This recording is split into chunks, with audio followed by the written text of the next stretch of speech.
Aqui, gente, eu não sei porque tá fechado. Escrito ali que é Praça da Independência, mas tá fechado.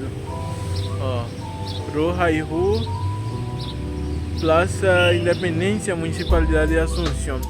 Ah, essa é a Praça da Municipalidade, que seria a praça da prefeitura.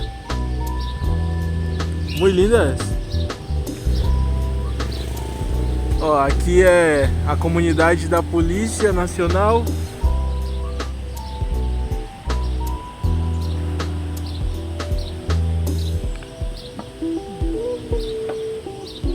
Gente, em questão assim de arquitetura, percebo que realmente é muito bonito aqui. Ó, gente, ó. Essa foi o primeiro espaço urbano da capital, cuja conformação se iniciou de uma forma planificada, seria não planejada. Isso. E aí vocês estão vendo aí, tá bom? Assim era antigamente. Praça del Centro Cívico.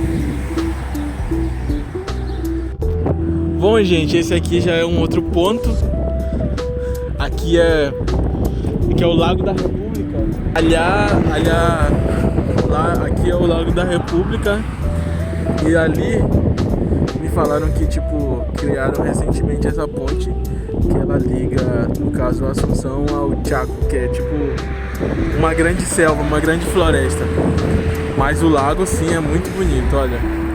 A vista, aqui tem uma avenida principal, tanto aqui, tanto ali. Os locais históricos estão pra lá, atrás desses prédios. E assim, muito bonito.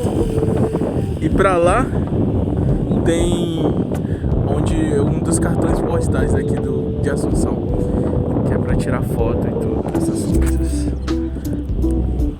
Muito legal, gente. Realmente eu tô gostando muito.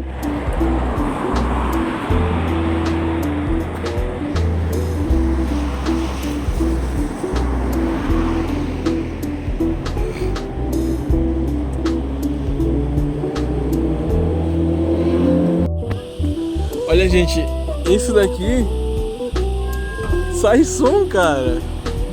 Olha isso.